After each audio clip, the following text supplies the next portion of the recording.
Umat Tuhan yang terkasih dalam Yesus Kristus, Shalom.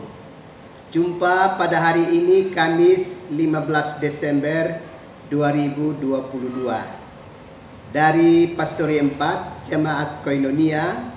Saya menyapa umat Tuhan, salam damai sejahtera. Saya mengajak kita, baiklah kita menyatakan syukur kita kepada Tuhan dan mendengarkan kebenaran firman-Nya. Mari kita berdoa. Tuhan Yesus, kami sungguh membutuhkan firman-Mu di dalam hidup kami. Karena itu datanglah dan memberkati kami sekalian.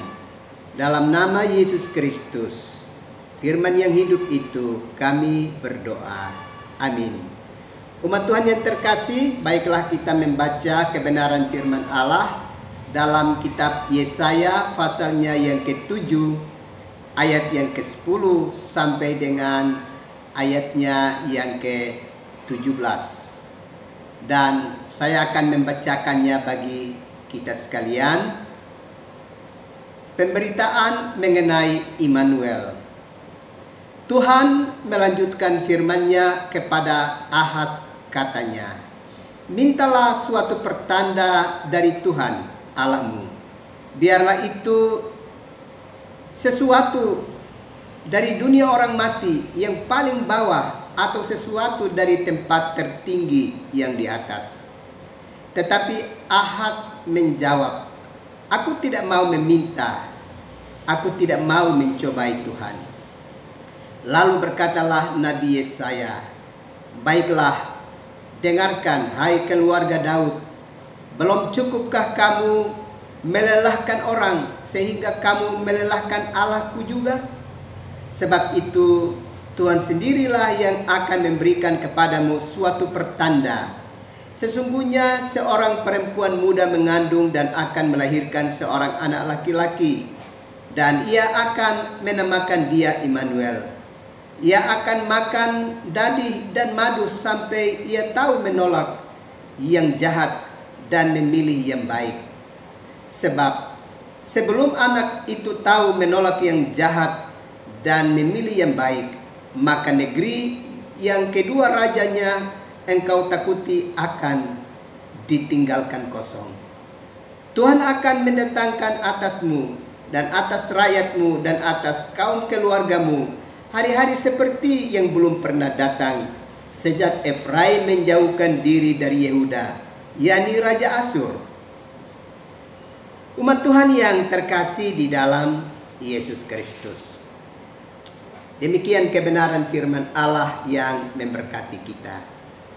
Umat Tuhan yang terkasih, kalau kita memperhatikan bagian kitab suci dalam kitab Yesaya pasalnya yang ke-7, maka di sini mau memberi pengajaran kepada kita bahwa Ahaz sedang memimpin kerajaan Yehuda pada waktu itu, dan pada masa kepemimpinannya dia ternyata mendapatkan banyak tantangan, banyak cobaan, banyak peperangan yang dia hadapi, dan membuat dia mengalami banyak kekalahan di dalam kehidupannya. Dan di tengah-tengah masa sulit yang dia hadapi,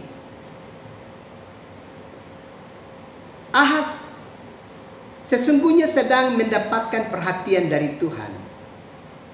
Tuhan mau memberi pertolongan kepadanya sebagai raja yang sedang memimpin kerajaan Yehuda. Allah mau berbelas kasih dengan dia dan mau memberi pertolongan yang nyata atas kehidupannya. Tapi sayangnya Raja Ahaz ini tidak mau menerima bantuan dan pertolongan dari Tuhan. Dari sejarah kepemimpinannya, ternyata dia adalah raja yang tidak lagi taat kepada Tuhan. Sangat berbeda dengan leluhurnya, yakni Raja Daud. Ternyata Ahaz membuat sebuah sejarah perjalanan kehidupan yang amat berlawanan dengan sejarah kehidupan leluhurnya, yakni Daud, yang sungguh mengandalkan Tuhan di dalam hidupnya.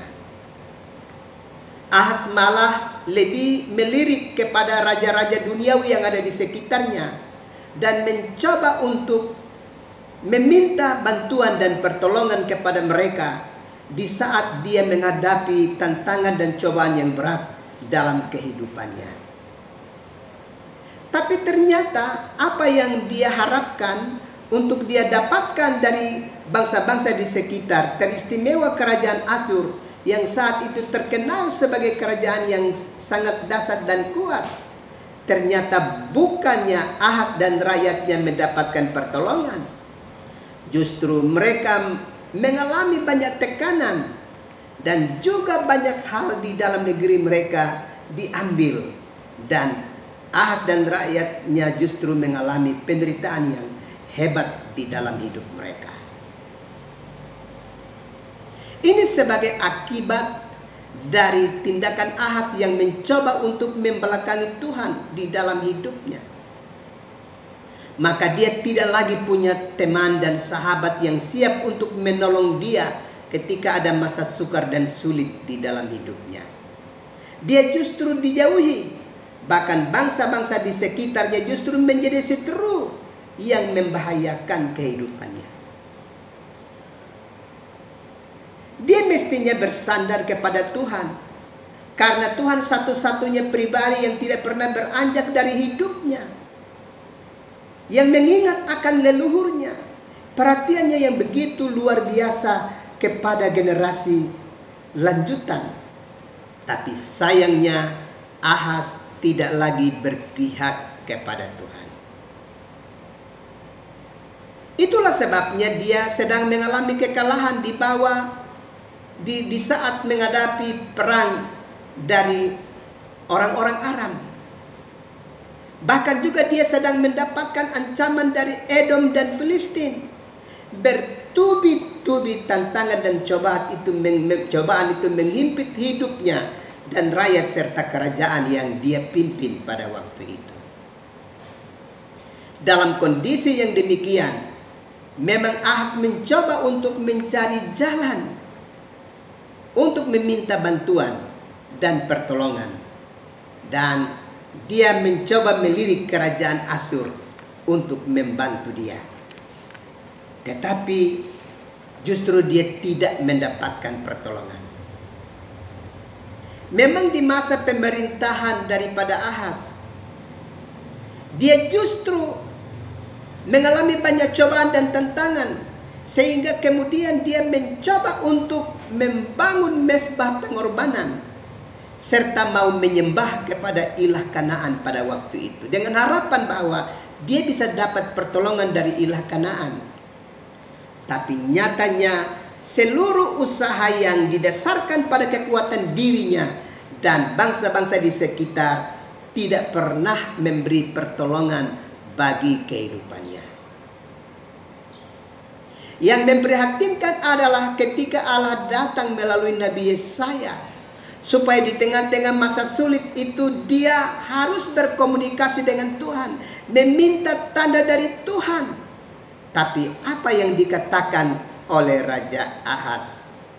Dia menyatakan dia tidak mau. Dia tidak mau merepotkan Tuhan. Ini sebuah roh kesombongan yang sedang mengikat kehidupan Raja Ahaz. Dia mencoba untuk berdiri pada kekuatannya dan bersandar pada kekuatan politik bangsa lain.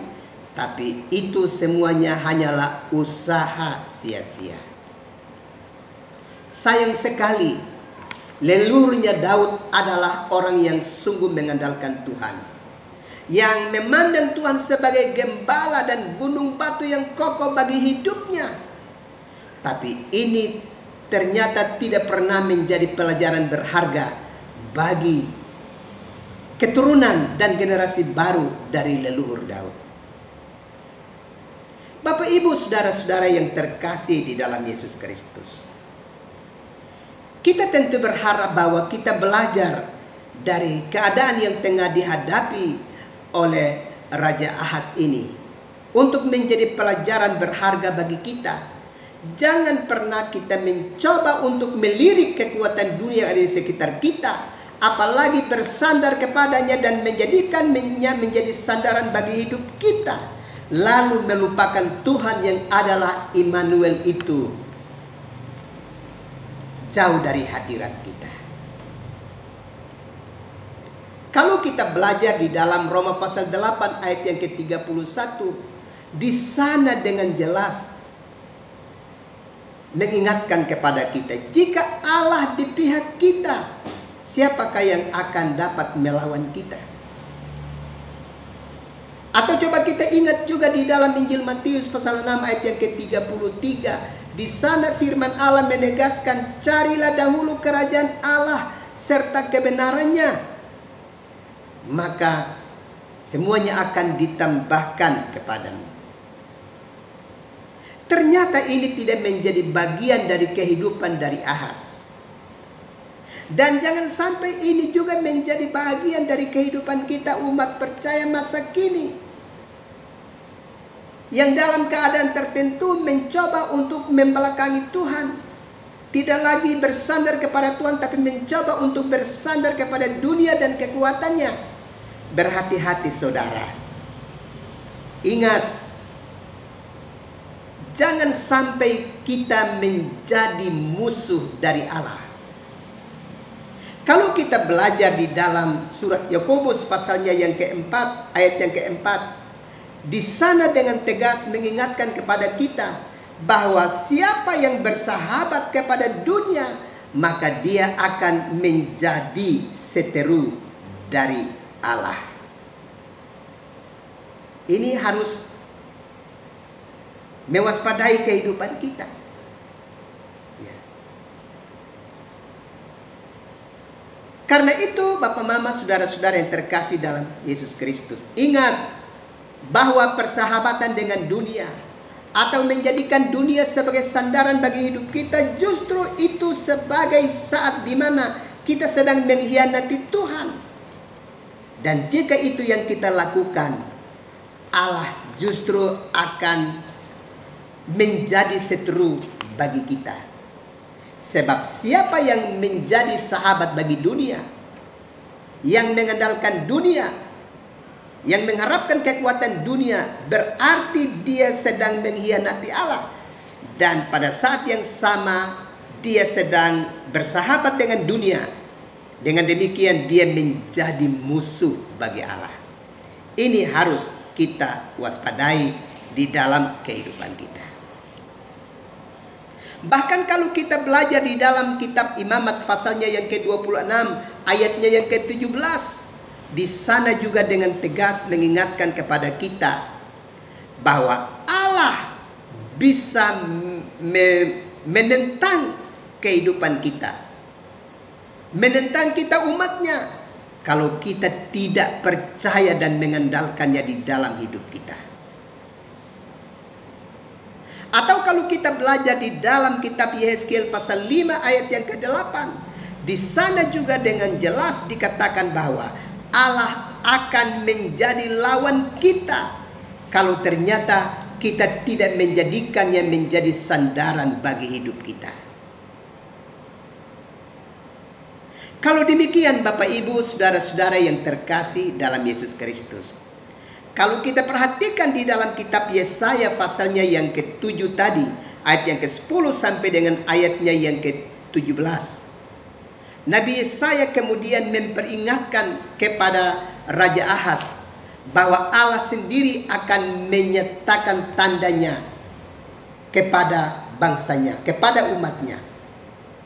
Dan dia akan menyatakan itu. Dia akan menjadi Immanuel, Allah beserta dengan kita. Tapi di sini kita harus perhatikan, sesungguhnya sang Nabi sedang mengingatkan kepada kita bahwa Allah ada di antara kita. Allah Immanuel itu sedang beserta kita. Tetapi pada saat kita tidak membutuhkannya, kita membelakangi dia, kita menjauhkan diri kita dari hadiratnya, maka Allah Immanuel itu tidak lagi menjadi pribadi yang akan membentengi kita dan menolong kita. Justru dia akan menjadi seteru bagi kita. Ini yang harus kita waspadai di dalam kehidupan kita. Dan itu terbukti bahwa Allah Immanuel, Allah beserta itu, ternyata dia hadir. Dan apa yang dialami oleh Ahaz adalah dia mengalami banyak kegagalan. Karena dia tidak membutuhkan Tuhan. Dia tidak membutuhkan Allah Immanuel, Allah yang beserta dengan kita itu dia tidak butuhkan. Dia membutuhkan dunia dan kekuatannya.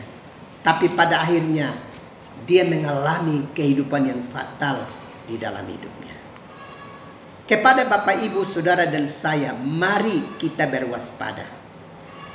Saat ini kita tengah mempersiapkan diri kita untuk mau merayakan Natal. Allah Immanuel beserta dengan kita. Mari kita dapat merayakan perayaan Natal dengan sungguh-sungguh berserah penuh kepada Tuhan dan mengandalkan kekuatannya di dalam kehidupan kita, sehingga dia sungguh-sungguh mendampingi kita dan bersama-sama dengan kita dalam seluruh pergumulan hidup yang tengah kita hadapi. Jangan pernah kita mencoba untuk menjauhkan diri kita dari hadirat Tuhan. Ingat, siapapun di antara kita yang mencoba untuk bersahabat dengan dunia, Allah akan menjadi lawan dari kita. Allah akan menjadi seteru bagi kita. Karena itu, berserah penuh kepada Tuhan di dalam hari-hari hidup ini. Tuhan pasti sungguh setia menolong dan memberkati kita.